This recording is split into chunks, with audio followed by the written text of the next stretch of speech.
ini kalau saya rangkum ya, kira-kira banyaknya kira-kira penggunaan AI untuk guru tuh jadi personal assistant lah ya.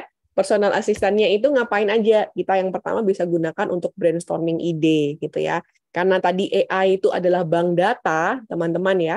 Namanya bank data itu jadi dia punya banyak pengetahuan nih, punya banyak informasi, punya banyak data-data. Jadi kalau kita menggunakannya, kita bisa mengakses. Sama kayak kita menggunakan Google lah ya, teman-teman sekalian, Bapak Ibu sekalian.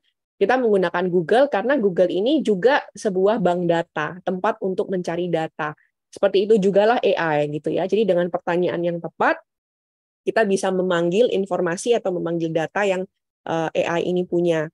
Di beberapa browser, di beberapa mesin pencari, itu sudah juga bergabung dengan AI. Jadi kalau kita ngetik di mesin pencari Bing misalnya, itu sudah ada AI-nya juga ya, seperti chatbox sekarang, modelnya chatbot gitu. Bukan hanya search bar, tapi sudah seperti chatbot. Nah, itu contoh-contoh penggunaan brainstorming ide ya, menggunakan AI. Tentu yang kedua tadi yang paling banyak dijawab juga oleh Bapak Ibu sekalian, yaitu menggunakannya untuk membuat modul belajar, untuk membuat konten gitu ya, membuat ringkasan.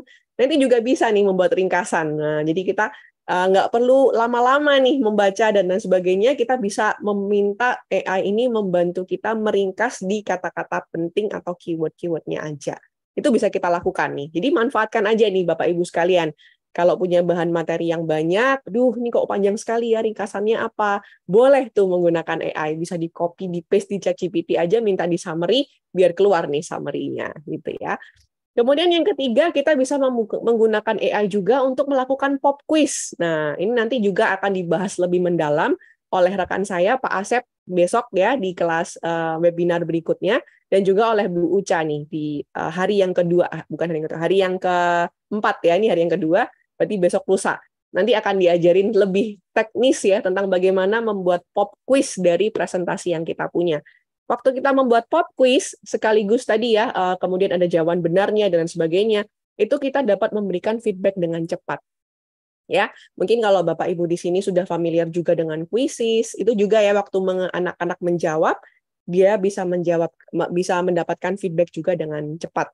Nah, itu yang kita bisa lakukan dengan AI ya. Ada beberapa hal-hal yang bisa diringankan begitu Bapak Ibu pada saat kita menggunakan aplikasi-aplikasi tersebut.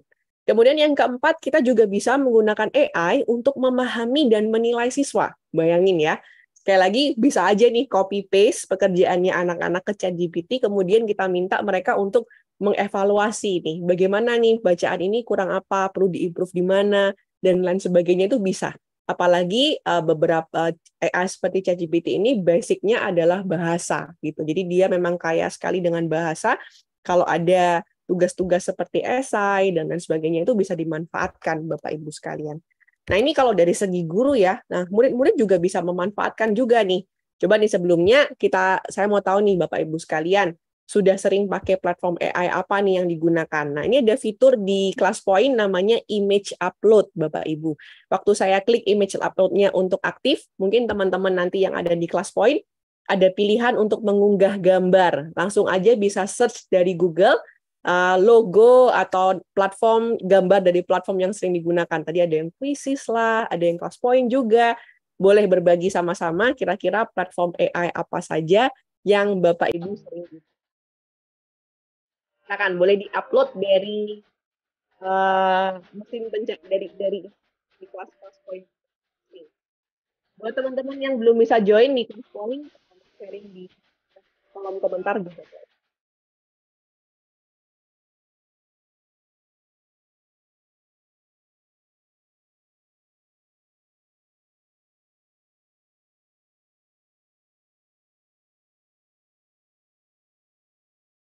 Itu ya, bisa pakai image upload juga nih, teman-teman.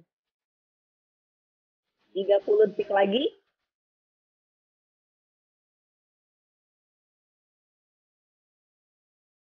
Wah, ada yang pakai Tom, ChatGPT. Wah, kayaknya ChatGPT banyak banget ya. Ada yang pakai Canva, pakai Quizlet, pakai Google. Ya, betul. Quizlet, jadi Canva, Meeting Master. Kayaknya Canva nih ya, sama ChatGPT nih yang banyak ya. Oke. 8 detik lagi.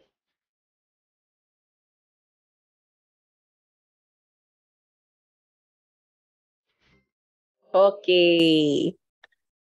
Kasih star buat rekan-rekan sekalian. Nah, itu adalah contoh-contoh betul ya platform AI yang bisa digunakan. Canva juga sudah ada AI-nya, di Quizizz ada. Tom juga adalah salah satu bentuk AI untuk membuat presentasi. SlideGo juga ada AI-nya untuk membuat presentasi. Teman-teman sekalian bisa gunakan di sana ya. Tapi sekali lagi tadi ya, penting untuk kita tahu terlebih dahulu tujuan pembelajaran dan juga assessment-nya, teman-teman, supaya hasil-hasil yang dihasilkan oleh AI ini, entah itu dalam bentuk modul atau dalam bentuk presentasi, itu sesuai memang dengan kurikulum, dengan tujuan pembelajaran yang memang harus kita ajarkan kepada anak-anak ya. Tadi belum banyak nih yang upload kelas poin. Moga-moga habis kelas kita selama 3 hari ke depan udah mulai banyak ya yang pakai kelas poin juga gitu. Nah, apakah AI akan menggantikan guru? Nah, kira-kira gimana ya agar kita tuh nggak digantikan? Kira-kira kita bisa digantikan nggak ya sama AI? Boleh nggak teman-teman sharing juga nih jawabannya, pendapatnya gitu ya. Kira-kira AI ini suatu saat bisa menggantikan kita nggak? Kalau kalau nggak bisa, kita mesti ngapain nih supaya nggak bisa digantikan oleh AI? Jadi ada yang jawab ya bahwa peran guru itu nggak tergantikan. Peran apa nih yang nggak tergantikan?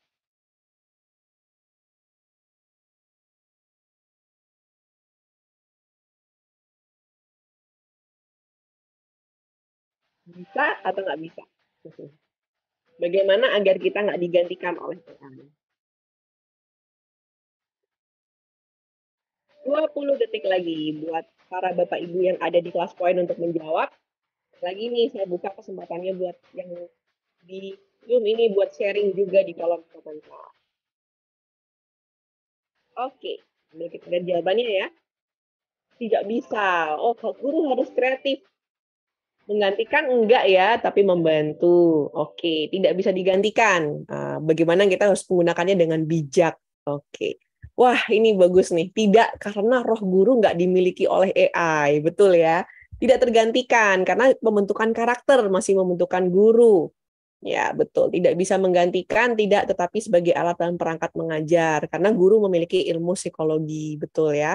Tidak robot, tidak mengajarkan etika, tidak mengajarkan karakter, gitu ya. Jadi memang kita sama-sama sepakat nih ya, bahwa guru nggak bisa digantikan, gitu. Kalau guru, karena fungsi guru itu ada lebih daripada itu, gitu ya, Bapak Ibu sekalian. Namun kita juga harus refleksi diri kalau kita sebagai guru itu hanya sebagai pemberi informasi dan kemudian tidak mengajarkan nilai, tidak mengajarkan etika, tidak mengajarkan karakter, maka tentu saja guru-guru seperti ini dapat dengan mudah digantikan ya, dengan nggak usah dengan AI, dengan Google aja sudah digantikan.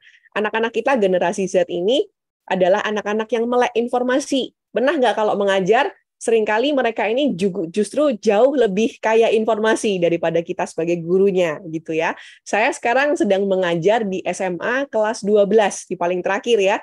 Dan kadang-kadang waktu saya mengajar justru saya dapat banyak informasi dari anak-anak saya gitu. Karena mereka nih udah tech savvy gitu ya istilahnya. Udah informasi itu mereka bisa akses di mana-mana. Kalau guru masih berfokus pada informasi saja, maka kita dengan mudah digantikan gitu ya Bapak Ibu ya. Dan saya juga percaya bahwa AI ini memperlengkapi. Saya ingat satu quotes yang bagus ya waktu saya menghadiri sebuah konferensi edukasi, sebuah konferensi teknologi dalam dunia pendidikan. Quotes-nya itu berbunyi seperti ini Bapak Ibu ya. Teknologi tidak akan menggantikan guru, tetapi guru yang dapat menggunakan teknologi akan menggantikan guru yang tidak dapat menggunakan teknologi. Saya ulang lagi ya Bapak Ibu ya. Teknologi tidak akan menggantikan guru, tetapi guru yang menggunakan teknologi akan menggantikan guru yang tidak menggunakan teknologi. Ini kira-kira Bapak Ibu setuju apa enggak nih ya? Saya serahkan nih kepada Bapak Ibu sekalian. Tapi kalau kita mau lihat perkembangan zaman, perkembangan generasi anak-anak yang kita didik juga, mau nggak mau teknologi itu sudah menjadi bagian ya, sudah menjadi bagian dari kehidupan anak-anak kita gitu. Jadi ada pastinya porsi-porsi di mana kita harus mempersiapkan anak-anak kita di area tersebut.